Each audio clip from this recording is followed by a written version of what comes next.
S, வீடு, schools, hotels, store room எங்கெல்லாம் partition wall கட்டணும்னாலும் இப்போ பில்டிங் ஓனர்ஸோட first choice Renocon rapid wall panels. எல்லாம் உற்சாகமாக இருக்காங்க, சும்மா அதிர்து இல்லை அப்படின்னு இருக்காங்க. கை கேட்டினது வாய் கேட்டல, எல்லாம் சொல்லிட்டீங்க சார். அஷ்டமி சனி விட்டுச்சின்னு சொல்லிட்டீங்க, குரு வந்துட்டாருன்னு சொல்லிட்டீங்க, உச்சம் பெற்றாருன்னு சொன்னீங்க. அது ஒன்றும் பலனில் ஒன்றும் தெரிய மாட்டேங்குது சார். எப்பவுமே ஒரு வைப்ரண்ட்டாகவே உட்காந்துக்கிட்டு இருக்கேன், ஒரு நெருப்பு மேலேயே இருக்கனே அப்படின்னா மழை விட்டது தூவானது. இப்போ எல்லாருமே நினச்சிக்கிட்டு இருக்காங்க இந்த வருஷம் வந்து குரு பெயர்ச்சி உச்சம் பெறப்போகிறார், உச்சம் பெறப்போகிறார். வெறும் உச்சம் பெற போகிறது இல்லை, அவர் அதிச்சாரமாக சிம்மத்துக்கு போக போகிறார். 5 மாதம்தான் கடகத்தில் இருக்கார். மறுபடியும் கடகத்தில் இருந்து சிம்மத்துக்கு அதிச்சாரமாக போக போகிறார். அங்கே ஒரு 3 மாதம் இருந்துட்டு மறுபடியும் வக்கரம் பெற்று கடகத்துக்கு வரப்போகிறார். அதனால தான் எல்லா ராசிக்காரர்களுக்கும் ஒரு வருஷம் குரு இருப்பார். கடகராசிக்கு உச்சம் பெற்ற குரு வந்து 5 மாதம்தான் இருக்கார். இதோட 2027 தான் வர்றார். ஏற்றம் பெற்ற வாழ்க்கைகள் விழுந்து போகலாம், உடல் ஆரோக்கியம் மாறி போகலாம். இருந்தாலும் கடந்த காலத்தில் நீங்கள் அன்பு பாசத்தினால பண்ணீங்க பாருங்கள் தப்பு, அதை பண்ணாதீங்க. உங்கள் வேலை என்னவோ அது பாருங்க. நான் அவனை நம்பினேன் சார், இவனை நம்பினேன் சார், நான் இவனை நம்பி அவனுக்கு நான் ஹெல்ப் பண்ணேன், கடன் கொடுத்தேன் சார், ஜாயின் கையெழுத்து போட்டேன் சார், நான் வந்து பஞ்சாயத்து பண்ணேன் சார். இந்த வேலைலாம் உங்களுக்கு வேணும். உங்கள் வேலை என்னவோ அது பாருங்கள். இந்த கடகராசிங்கிறது மிகப்பெரிய நீர் கிரகம் அப்படிங்கிறதுனால ரொம்ப ஜாக்கிரதையாக இருக்கணும். பயணத்தில் குறிப்பாக ரொம்ப ரொம்ப கவனமாக இருக்கணும். இந்த கேது வந்து சேர்ற காலத்தில் காசி, கயா, ராமேஸ்வரம் போய் பிண்டம் கொடுத்துட்டு வரணும்.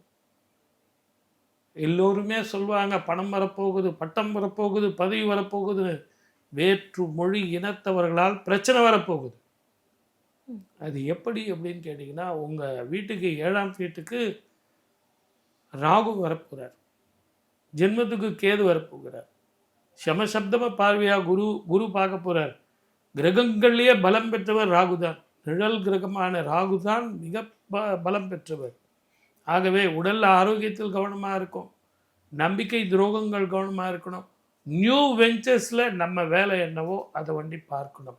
மற்றபடிக்கு தொழில் கிடைக்கும், வருமானம் கிடைக்கும், இடமாற்றம் வரும், டிரான்ஸ்ஃபர் கிடைக்கும், நல்ல உத்தியோகம் கிடைக்கும், வெளிநாடோ வெளிமாநிலமோ, ஏன் வீசா எதிர்பார்த்து உட்காந்துருந்தீங்கன்னா வீசா கிடைக்கும், க்ரீன் கார்டு கிடைக்கணும்னா கிடைக்கும், எல்லாமே கிடைக்கும். ஆனால் அது வாங்கிறதுக்குள்ள நாக்கு தள்ளி போயிடும். ஆடா போங்கப்பா, நீங்கள் க்ரீன் கார்டு கொடுத்து வரேன்னு சொல்லி கடைசியில் கம்பெனி இந்தியாவுக்கே கிளம்பி போயிடலாமா அப்படின்னு இருக்கிற நேரத்தில் போஸ்ட் அப்படின்னா போஸ்ட் வந்துடும். அந்த மாதிரி கடைசியில் ஜெயம் உங்கள் பக்கம்தான். ஒரு வைப்ரண்ட்டாக இருக்கும். திருப்பதிக்கு போயிட்டு வாங்க, நீங்கள் ரெடியாக இருக்கீங்க சார். பரிகாரம் ஒரே மாதிரி நீங்கள் பயமுத்தின்னு இருக்கிறீங்களே. இது வரைக்கும் கடகத்துக்கு யாருமே இந்த மாதிரி சொல்லலையே. அதுதான் சரி யோசிச்சுட்டு இருக்கேன் நானும். நீங்கள் ஒரு புதுசாக ஒரு ஆங்கிளில் பார்த்துட்டு இருக்கீங்கன்னா, நீங்கள் இப்போ நாட்டில் நடக்கிற நடப்பே அதுக்கு எடுத்துக்காட்டல. யாருங்க சொல்கிறத காது கொடுத்து கேட்குறாங்க. எப்போவுமே ஜோதிடங்கிறது பின்னாடி வந்து சொல்லுவாங்க. சொல்லவே இல்லையே, நீங்கள் அப்பே சொல்லியிருந்தா நான் சொல்லியிருப்பேனே, நான் கேட்டிருப்பேனே அப்படின்னு சொல்லுவாங்க. சொல்லும்போது காது கொடுத்து யாரும் கேட்குறது கிடையாது. என்னவோ சொல்கிறான்ப்பா அப்படின்னு. அந்த ராகு கேது, அந்த உச்சம் பெற்ற குருவனுடைய அதிச்சாரம், இதையெல்லாம் கடகத்துக்கு நம்ம அதை யோசித்து பார்த்து செய்யலாம். பெரிய பிரச்சனைகளை கொடுக்காது. இருந்தாலும் மலை போல வர்ற பிரச்சனைகளுக்கு பனி போல தீர்வு வேணும்னா நிதானமும் பொறுமையுமாக இருக்க வேண்டும். திருப்பதி போயிட்டு வந்தா திருப்பம் வரும். ஜபாலி ஆஞ்சநேஸ்வரர் திருக்கோவில் அப்படின்னு அந்த கோவில் இருக்கு. செந்தூரம் பூசி வழிபட்டு அந்த செந்தூரத்தை டெய்லி பூசிங்க. எதிரிகள் அடங்குவார்கள். எல்லாம் முதுகில் குத்துறவனா தான் இருப்பான். எவனும் நேரில் வந்து பேசுகிற மாதிரியோ நேரில் வந்து குத்துற மாதிரியோ இருக்க மாட்டான். நீங்கள் ஈவன் காரில் போகும்போது கூட யாரையும் டிராஃபிக்கில் ஏன்டா அப்படி ஓட்டினேன் அப்படின்னு கேட்டுறாரு. சரி போட்டும், போங்க சார் போயிட்டு வாங்க, நானே வழி விடுறேன். வழிவிட்டு போ. வழிவிட்டு போனால் வாழ்க்கையில் வெற்றி பெறலாம் அப்படிங்கிறது தான் கடகராசியினுடைய ஒரு சின்ன ரகசியம். வாழ்க வளமுடன். All the best. எல்லோருமே ஒரு விஷயம் பேசிகிட்டு இருக்காங்க. என்ன பேசிகிட்டு இருக்காங்கன்னா, ஒரு அனுபவத்தையும் பார்க்கணுங்க. என்னென்னா ஜென்மகுரு ஜென்மகுரு ஜென்மகுரு புரியுது, அதானே பேசிகிட்டு இருக்கீங்க. அங்கே தானே குரு உச்சமாக வர்றாரு. அவர் ஜென்மத்தில் வரட்டும், எந்த ராசிக்குள்ளாம் வரட்டும், எல்லாருமே தெரிந்து கொள்ள வேண்டிய விஷயம் ஒன்று இருக்குங்க. ஜென்ம ராசிக்குள் வருகின்ற போது சஞ்சார நிலையால் மட்டும்தான் பலன்கள் கிடைக்கும் என்பது இல்லை. சஞ்சார நிலைக்கு அப்பாற்பட்டு ஜென்மகுரு என்னன்னா அலைச்சலை ஏற்படுத்துவார். கணவன் ஓரிடம் மனைவி ஓரிடமாக வாழ வேண்டிய நிலையினை ஏற்படுத்துவார், இப்படி சொல்லுவாங்க இல்லைங்களா? அப்போ என்னன்னா, ஒரு மனிதன் எப்பொழுது உழைக்க ஆரம்பிக்கிறானோ அவன் தான் வெளியே ஓடிக்கிட்டே இருப்பான். காலில் சக்கரம் கட்டிகிட்டே இருக்கும். எதுக்காக ஓடுறான்? சம்பாதித்தால் மட்டும்தான் ஓட முடியும். இன்னும் கூர்ந்து கவனிக்க வேண்டும் என்றால் இந்த காலகட்டத்தில் மட்டும்தான் 5ஆம் இடத்தையும் 7ஆம் இடத்தையும் 9ஆம் இடத்தையும் குரு பார்ப்பார். எப்படிங்க? ஜென்ம ராசிக்குள் சஞ்சரிக்கின்ற போது தான் 5ஆம் இடமான பூர்வ புண்ணியஸ்தானத்தை பார்ப்பார். இப்போ குழந்தை பாக்கியமே ஒருத்தருக்கு இல்லைங்க, இப்போ குழந்தை பாக்கியம் உருவாகும். புரியுங்களா? இன்னொன்று பூர்வ புண்ணிய பலன்கள், பிறந்த கர்ம வினைகளுக்கு பாருங்கள், அந்த காலகட்டத்தில் நாம் செய்த புண்ணிய பலன்களை இந்த காலகட்டத்தில் நாம் அடைவதற்கு வாய்ப்புகள் உண்டு. சில பேர் காதல் வரும், மனம் குழம்பும் 5ஆம் இடத்தை குரு பார்க்கின்ற போது. அடுத்து காதல் வந்துருச்சு இல்லை, அடுத்து எங்கே போகும்? திருமணத்துக்கு. கல்யாணம். அப்போது காதலித்தவரையே திருமணம் செய்து கொள்ளக்கூடிய நிலை கூட சிலருக்கு ஏற்படும். ஏன்னா 7ஆம் இடத்தை குரு பார்த்துறாரு. எல்லாருக்கும் காதல் சொல்ல முடியாது, காதல் உருவாகும், காதலித்தவரை திருமணம் செய்து கொள்ள முடியும் சிலருக்கு. 7ஆம் இடத்தை குரு பார்க்கிற கடகராசினருக்கு இது சுபகாலம், திருமணத்திற்குரிய காலம். ஆணாக இருந்தாலும் பெண்ணாக இருந்தாலும் மணமாலை கழுத்தில் ஏறக்கூடிய காலம் ஆச்சுங்களா. அடுத்து 9ஆம் இடத்துல சனி சஞ்சாரம் பண்ணிட்டு ரொம்ப யோகமாக இப்பொழுது இருக்காங்க கடகராசிக்காரங்க.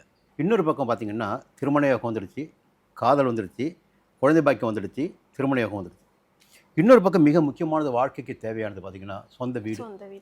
அந்த சொந்த வீடு அமையக்கூடிய காலகட்டமாகவும் சிலருக்கு இந்த குரு பெயர்ச்சி இருக்கும். ஏன்னா 9ஆம் இடம் பாக்கியசாந்த குரு பார்க்குறாரு. பாக்கியசாந்த குரு பார்க்கின்ற போது சொந்த வீடு, செல்வாக்கு, முதல்ல செல்வாக்கு, அந்தஸ்து எல்லாமே உயரக்கூடிய நிலை இருக்குது. இந்த ஜென்மகுரு காலகட்டத்தில் கடகராசினருக்கு ஒரு உச்ச நிலையினை அடையக்கூடிய வாய்ப்புகள் இருக்குது. எல்லாருமே ஜென்மகுரு பயப்பட வேண்டிய அவசியமே இல்லை, சரிங்களா? நல்ல நேரம் வந்திருக்கு. கடகத்துக்கு ரொம்ப ரொம்ப ஸ்பெஷலாகவே சொல்லலாம். காரணம் என்னென்னா, இப்போ நீங்கள் யூடியூப்லேயே பாருங்கள், அந்த தனித்தனி ராசியாக எடுத்து போட்டிருக்கிறதுல கடகத்துக்கு தான் நிறைய வியூஸ் போயிருக்கும். ஏன்னா அந்த அளவுக்கு வாங்கின அடி, அப்படி கப்பு எனக்கு தான் அப்படின்னு வடிவேலு சொல்கிற மாதிரி, அடி வாங்கினது நான் தான் அப்படிங்கிற மாதிரி நிறைய அடி வாங்கியிருக்காங்க லைஃப்பில், இல்லைன்னு சொல்ல முடியாது. இப்போ வந்து உச்சஸ்தானத்திற்கு குரு அவர்கள் ராசியின் மீதே வருகிறார். ஒரு வகையில் பார்த்தா 12 ராசியினருக்குமே உச்சஸ்தானத்தில் அமர்ந்து இந்த தடவை குரு வந்து பலன் தரப்போகிறார். பார்வை பலமும் உச்சஸ்தானத்தில் இருந்து கிடைக்கிறதுனால ரொம்ப நல்லா இருக்க போகுது எல்லா ராசியினருக்குமே ஒரு வகையில். அதில் கூடுதல் சிறப்பாக கடகம் வந்து கடகத்தில் தான் உச்சம் அடைகிறாரு. கடகராசியினருக்கு ரொம்ப ரொம்ப பெஸ்ட்டாக இருக்கும், பலன்கள்ங்கிறது ரொம்ப பெஸ்ட்டாக இருக்கும். ஸோ அவங்களுடைய லைஃப்பில் எதெல்லாம் இவ்வளோ நாள் குறையாக இருந்ததோ அத்தனை குறைகளும் அத்தனை பள்ளங்களும் நிறைவு செய்யப்படும். குறிப்பாக 5, 7, 9 தான் குருவுடைய பார்வை. 5ங்கிறது பூர்வ புண்ணியஸ்தானம், 7ங்கிறது கலத்தரஸ்தானம், பார்ட்னர்ஷிப்ஸ், 9 அப்படிங்கிறது பாக்கியஸ்தானம். இந்த 5ங்கிறது வந்து பூர்வ புண்ணிய பலத்தினால் அவங்களுக்கு ஏற்பட்ட தடைகளை விலக்குவது, அவங்களுக்கு பொன் பொருட்கள் சேர்க்கை உருவாக்குவது இதற்கு உபயோகமாக இருக்க போகுது. 7ஆம் வீடு அப்படிங்கிறது அவங்களுக்கு வந்து ஒரு லைஃப் பார்ட்னர் ஆகட்டும், பிஸ்னஸ் பார்ட்னர் ஆகட்டும், எல்லாமே வந்து பெஸ்ட்டாக அமையும். உங்கள் கடகராசினர் அவங்க வீட்டில் இருக்கிற மகனுக்கோ மகளுக்கோ வரன் தேடிட்டு இருந்தாங்கன்னா ரொம்ப நல்ல வரனை அவங்களுக்கு அமைச்சு தருவாங்க. அதே மாதிரி அவங்களுக்கே ஒரு பிஸ்னஸ் பார்ட்னர்ஷிப் பார்த்துட்டு இருந்தாங்கன்னா ரொம்ப நல்ல இன்வெஸ்ட்மெண்ட்டோட ஒரு நல்ல பார்ட்னர் வருவார். அதே மாதிரி 9ஆம் வீடு அப்படிங்கிறது பாக்கியஸ்தானம். பாக்கியஸ்தானம் அப்படிங்கிறது வந்து எல்லா விதமான பாக்கியங்கள், உங்களுக்கு வந்து வீடு வேணுமா வீடு இருக்கி, கார் வேணுமா கார் இருக்கிங்கிற மாதிரி எல்லாத்தையும் கொண்டு வந்து தரக்கூடிய ஒரு அம்சம். அதுலேயும் இந்த 9ஆம் வீட்டில் சனி நின்று சனியை குரு பார்ப்பதுங்கிறது வந்து எப்போதுமே நிகழ்ந்திராத ஒரு அதிசயம். அது ரொம்ப ரொம்ப பெரிய விஷயம். இந்த தடவை கடகத்துக்கு அது வரதுனால அவங்களுடைய நல்லதை வந்து யாராலையும் தடுக்க முடியாது. இவ்வளோ நாள் பட்ட கஷ்டத்துக்கான விமோச்சனமாக அவங்களுக்கு எல்லாமே கிடைக்க போகுது. உண்மையிலே சொல்லப்போனால் பெயரும் புகழும் பெறக்கூடிய லைஃப்பில் செட்டில் ஆகக்கூடிய ஒரு தன்மைங்கிறது கிடைக்க போகுது. இதை பார்த்துட்டு இருக்கிற சில கடகராசினர் எனக்கு ஒன்றும் அப்படி நடக்கலையே அப்படின்னு புலம்பிட்டு இருந்தீங்கன்னா தயவு செய்து உங்கள் பெயரை மட்டும் செக் பண்ணிக்கோங்க. ஏன்னா உங்கள் பெயர் வந்து சரியாக அமைஞ்சிருக்கும் போது நீங்கள் ஃபுல் ஸ்பீடில் நீங்கள் ஹைவேஸில் நீங்கள் போக வேண்டிய ஸ்டேஷனுக்கு போய் சேரலாம். அப்படி அமையலைன்னு சொன்னால் ஒரு பிரேக் அடிச்சுக்கிட்டே வண்டி ஓட்டுற மாதிரி தான்.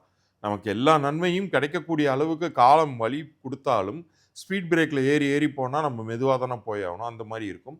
ஸோ அதை மட்டும் நீங்கள் கிராஸ் வெரிஃபை பண்ணிக்கோங்க. அதை சரியாக அமைச்சுக்கிட்டிங்கன்னா கண்டிப்பாக சொல்கிறேன், இந்த ஒரு வருஷம் கழிச்சு அவங்க லைஃப் வந்து ஒரு ஸ்டேட்டஸ் அப்கிரேடை சந்திச்சிருக்கும். கடகராசி அன்பர்கள் செல்ல வேண்டிய ஆலயங்கள் அப்படின்னா என்ன சொல்லலாம் சார்? கடகராசிக்குரிய சந்திர கஷேத்திரங்கள் அப்படின்னு பார்க்கும்போது நம்ம தமிழ்நாட்டில் எடுத்துக்கிட்டால் ரொம்ப பெஸ்ட்டான பிளேஸ்னால் திருச்செந்தூர். அதே மாதிரி திருப்பதிக்குமே போகலாம். திருப்பதி வந்து கடகத்திற்கான சந்திரனுக்கான க்ஷேத்திரம். ரெண்டாவது அது வந்து இப்போ சனிக்குமே குருவோடைய பார்வை கிடைக்குது. சனியினால் பாதிப்புக்குள்ளானவர்களும் நிறைய பேர் வந்து திருப்பதி தான் போவாங்க குறிப்பாக. ஸோ இது ரெண்டுமே ஒருங்கே இருக்கக்கூடிய இடம்ங்கிறதுனால திருப்பதி ஸ்தலத்திற்கு போகலாம். அதற்கு இணையான ரொம்ப பவர்ஃபுல்லான பிளேஸ்னால் திருச்செந்தூருக்கும் போகலாம். இது ரெண்டுத்துக்குமே போகலை, பட் என்னால் அவ்வளோ தூரம் போக முடியல. நான் என்ன பண்ணணும்னு கேட்டால், பௌர்ணமி தினங்களில் அவர்கள் வீட்டில் அருகில் இருக்கக்கூடிய ஜீவ சமாதிகளுக்கு அவர்கள் சென்று வரணும். ரெண்டும் ஒரே பலன்கள். ஆமாம், உண்மையிலே சொல்கிறேன், ரொம்ப ஒரே பலன். இந்த இந்த பரிகாரத்தை நீங்கள் பார்க்குறீங்கன்னா உண்மையிலே சொல்கிறேன், சித்தர் குருமகான்கள் உங்களுக்கு அந்த பிளெஸ்ஸிங் கொடுத்துருக்காங்க. இதை மட்டும் நீங்கள் ஃபாலோ பண்ணி பாருங்கள். 3 பௌர்ணமிகள் அவங்க எக்ஸ்பிரிமெண்ட்டாக கூட இதை எடுத்துக்கிட்டோம். 3 பௌர்ணமி தொடர்ந்து பக்கத்தில் இருக்கக்கூடிய ஜீவசமாதி இந்த சென்ஸ் அவங்க கரெக்டாக புரிகிற மாதிரி சொல்லணும்னா, இப்போ பாம்பன் சுவாமிகள் சன்னதி, ரமணாசிரமம், இந்த மாதிரி மகான்களுடைய உறைவிடம், அவர்கள் ஜீவனோட ஐக்கியமான இடத்துக்கு அவங்க போயிட்டு வந்தாங்கன்னா ரொம்ப ரொம்ப நல்லது நடக்கும், கெடுதல்கள் விலகும். கடகராசிக்காரர்களுக்கு என்னன்னா, இந்த ஒரு வருஷமும் தான் சொல்வது தான் சரி, நான் கரெக்டாக இருக்கேன், என்னுடைய விஷயத்தில் எல்லாம் தப்பாக முடிவு எடுக்கிறீங்க அப்படிங்கிற ஒரு தலகணம் அதிகமாக இருக்கும். அவங்களுக்கு நிறைய நாலேஜ் தெரிப்பது போல் அவங்களுக்கு ஒரு மாய பிம்பம் தெரியும். இல்லாட்டி நிறைய பேர் அவங்கள புகழ்ந்து அந்த மாதிரி ஒரு பிம்பத்துக்கு கொண்டு உட்கார வச்சுருப்பாங்க அப்படிங்கிறத எடுத்துக்கலாம். அதே சமயம் இவங்க ஒவ்வொரு செயல்களும் செய்யும் போதும் யோசனையுடன் செய்வாங்க. குடும்ப விஷயத்தையோ எந்த பேச்சு பேசினாலும் இதனால் எனக்கு என்ன லாபம் வரும், இதனால் எனக்கு என்ன சரியாக வரும் அப்படிங்கிற ஒரு தாட் வந்து அவங்களுக்கு அதிகமாக உருவாக்கிட்டே இருக்கும் கடகராசிக்காரர்களுக்கு. அதே சமயம் பார்த்திங்கன்னா இவங்களுடைய மென்மையான அந்த தன்மை இருக்கு இல்லையா, அந்த தன்மை வந்து எல்லோரும் யூஸ் பண்ணக்கூடியதாக மாறும் அப்படிங்கிறத எடுத்துக்கலாம். அதே சமயம் பார்த்திங்கன்னா இவங்க வந்து கடன் சார்ந்த பிரச்சனைகள் மாட்டக்கூடியவர்களாகவும் மாறுவாங்க அப்படிங்கிறது. அதனால் கடன் சார்ந்த பிரச்சனைகள் கொஞ்சம் கவனமாக இருங்க அப்படிங்கிறது. கொஞ்சம் இந்த சாஃப்டாக நேச்சுரல் இருக்குது, இந்த சாஃப்டாக இருந்தும் கொஞ்சம் தலகணத்துடன் இருப்பாங்க. அந்த இதை வந்து கொஞ்சம் குறைச்சிட்டு போனாங்கன்னா கொஞ்சம் நல்லா இருக்கும் அப்படிங்கிறத எடுத்துக்கலாம். அதே சமயம் இவங்க வந்து நிறைய விஷயங்கள் வந்து இவங்களுக்கு ஆட்டோமேட்டிக்காக இறை சார்ந்த விஷயங்கள் ஆட்டோமேட்டிக்காக இவங்களால் அப்சர்வ் பண்ண முடியும். அதெல்லாம் அவங்க உணர்வாங்க. உள் சக்தி அப்படிம்பாங்க, அது வந்து அவங்களுக்குலாம் ரொம்ப அதிகமாக ஆக்டிவேட் ஆகும் அப்படிங்கிறதே நம்ம எடுத்துக்கலாம். கடகராசி அன்பர்கள் இந்த ஒரு பரிகாரம் பண்ணால் இன்னும் குரு வந்து நல்ல பலன்களை கொடுப்பாருன்னா என்ன பண்ணலாம்? அபிராமி அந்ததி படிக்கிறது சிறப்பாக இருக்கும். சரி, அதுக்கப்புறம் நம்மளுடைய சிவபெருமான் வழிபாடு வந்து ரொம்ப அற்புதமான இதாக இருக்கும். அதனால் சிவ வழிபாடும் அபிராமி அந்ததியும் இந்த கடகராசிக்காரர்கள் பண்ணிட்டு வர்றது நல்லாயிருக்கும். திங்கட்கிழமை சிவ வழிபாடு சிறந்ததாக இருக்கும். அதே போல் பார்த்திங்கன்னா புதன்கிழமை அபிராமி அந்ததி படிப்பது சிறந்ததாக இருக்கும்.